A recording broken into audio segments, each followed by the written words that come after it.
Hey everybody, it's Fox with FoxeoGames, and this is my FoxeoGames 2017 Year in Gaming, where I talk about the games that affected me. This is only about the games that I actually bought and played, some of which I bought but didn't play. Silly, I know. But this is not necessarily all of the games that came out or everything that people played the year. It's all about what I bought, what I played, what I enjoyed, and what I didn't enjoy, and just how I spent my 2017. When it comes to video games. So this is my 2017 FoxeoGames Year in Gaming.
Alright guys, let's get down to it. This list is going to be in roughly chronological order, but at least the order that I mainly played the games in, beginning with Horizon Zero Dawn for the PlayStation 4. I actually played this game to completion. Now that doesn't mean I did everything. It's not a like completionist run. When I say that, I mean I simply played it from the beginning until the credits rolled. The technical end of the game. Nowadays, you know, people debate what counts as completing or finishing a game. But I did actually play it all the way through, the story at least, and played some of the side quests. Gotta say that I was disappointed it's exclusive to the PS4. I really wanted to play this on PC with mouse and keyboard controls, especially for the bow and arrow aiming. That would have been really awesome. But you know what? Even on PS4, this thing was great. It had awesome gameplay, though it was kind of a rip from the Far Cry series. Excellent music, great sound effects, some of the best sound effects of the year undoubtedly, and surprisingly good visuals given that it ran on the PS4. I mean, the game looks really great and would have looked so much better on PC. And it actually had a pretty compelling story. It all got wrapped up in the end, which is really good because a lot of games start strong and kind of whimper off as they get further into the storyline. And it was basically a new IP, something we rarely see nowadays, a new IP that blows us away. But like I said, it copied a lot from the Far Cry series. Most of the characters did lack depth, and the protagonist Aloy I thought was just sort of weak. Not bad, not great, just eh. And the Uncanny Valley certainly cropped up a lot. That's that issue where you start to look at people as realistic, as if they were real human beings in a game, and yet they don't quite meet that standard. There's something weird in the eyes. They just appear like dead mannequins talking to you. That issue cropped up for me. The game is capped at 30 FPS with some drops, and precise aiming was never easy in this game, and they really do want you to have really precise aiming. Unfortunately, the gamepad just isn't designed around precise aiming and first-person shooting. I know this isn't technically first-person shooting, it's more over the shoulder, but it would have been so much better with a mouse and keyboard. And one of my favorite games of the year, Nioh, originally an exclusive for the PS4, also now available on the PC. I was not expecting it to come to PC, but thank goodness it did. Not a perfect port, it could have a lot more options, but it runs okay, and I'm happy enough with the port. Looks good enough, although, again, they could have had better textures and a few other niceties to add on to the PC version. Nioh is essentially a Dark Souls-like game in many different ways, but it also does some things differently, having stances as well as a slightly different approach to the online system. I gotta say that Nioh pleasantly surprised me. I did have some complaints about it. I still haven't even finished my review of the game, but Nioh is definitely one of my top games of 2017. Nier Automata. Now, I don't even know how to pronounce this. Nier Automata, Automatata, Hakuna Matata. I don't know, who cares? It's Nier A. Let's just call it Nier A. I actually didn't get to play this much. I got started in it, and it was okay, but for some reason, it just fell by the wayside. I got to doing other things, real life, busy with the family and work and all that other stuff, so personal time constraints have restricted what little time I have with the game. It did release with some technical issues on the PC, including odd resolution problems, unexpectedly low performance at times, low texture quality, and absolutely abysmal draw distances leading to severe object pop-in. Not to mention the game is capped to 60 FPS. I mean, that's better than 30, but why not 144, or how about an uncapped frame rate?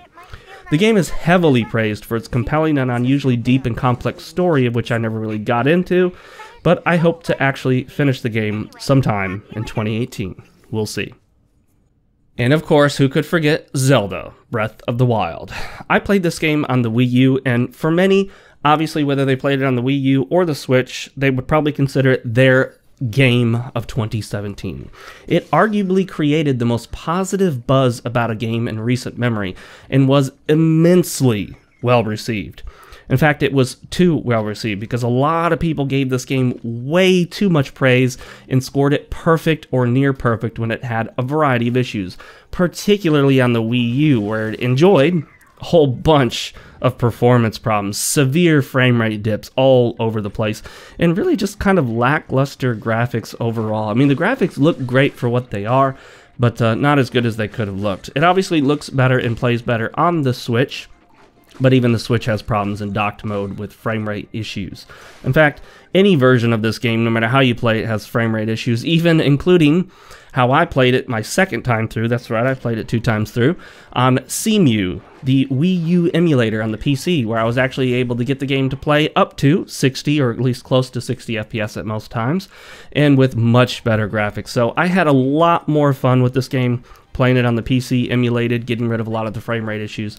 But I gotta say that there are some significant issues with the game that a lot of people overlooked.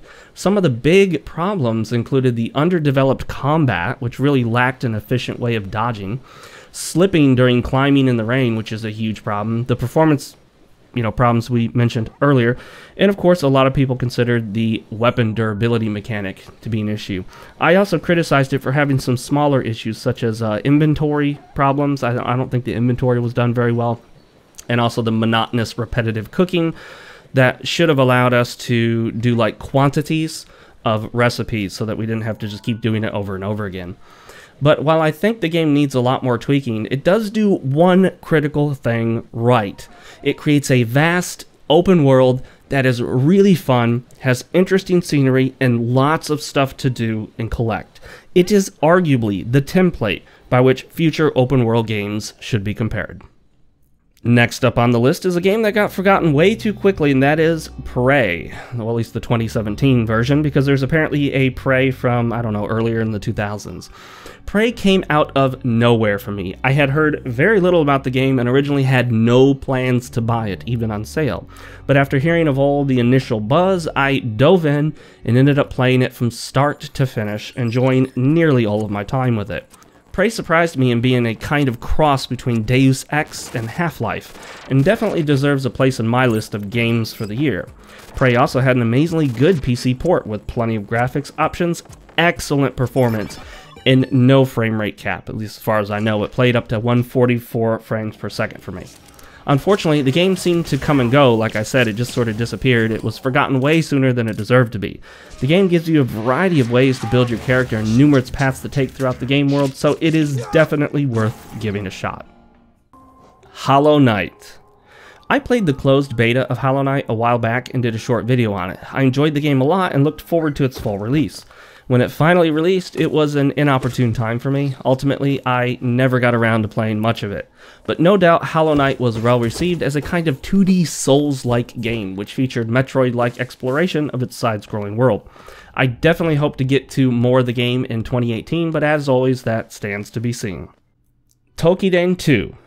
While this game actually came out the year before in Japan, it came out in 2017 for the rest of the world. It is basically a Monster Hunter kind of ripoff, but TokiDing comes along to give you a simplified, kind of faster, quicker experience than Monster Hunter gives you.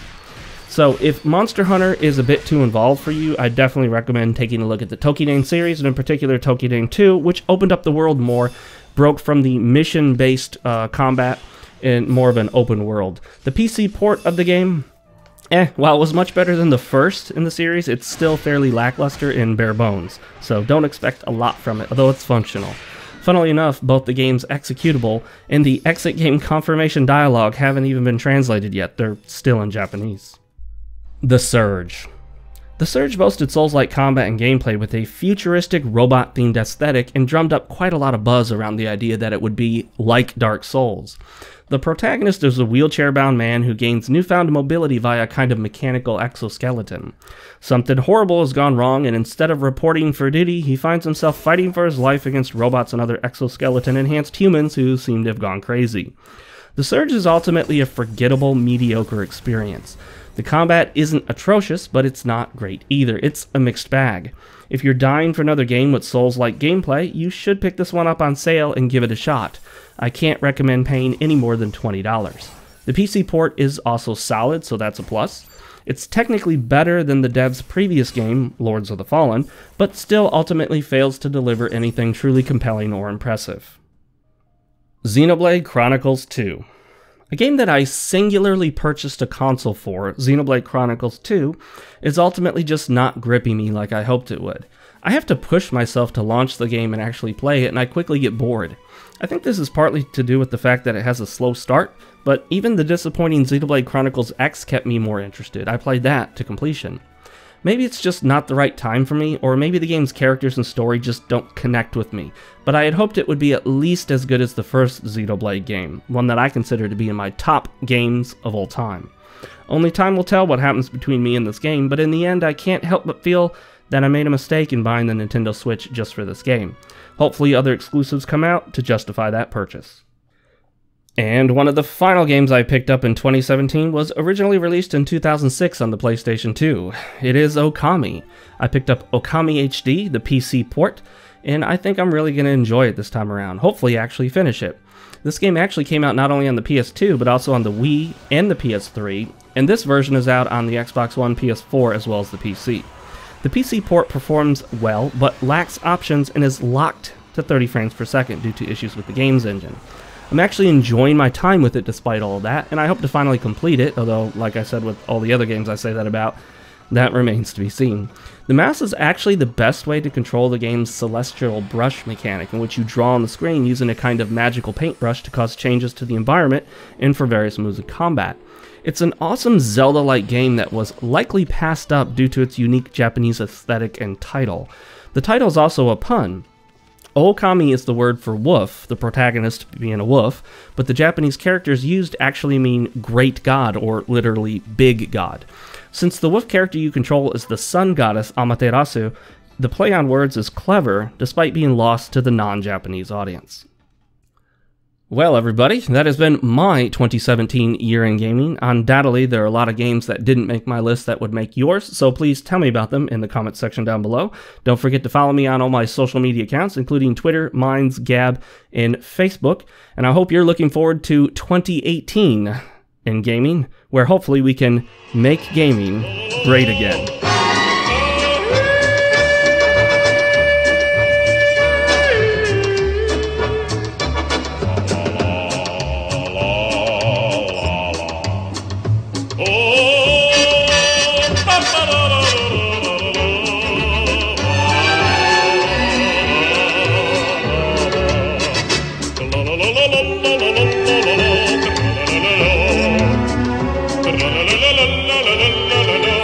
Oh,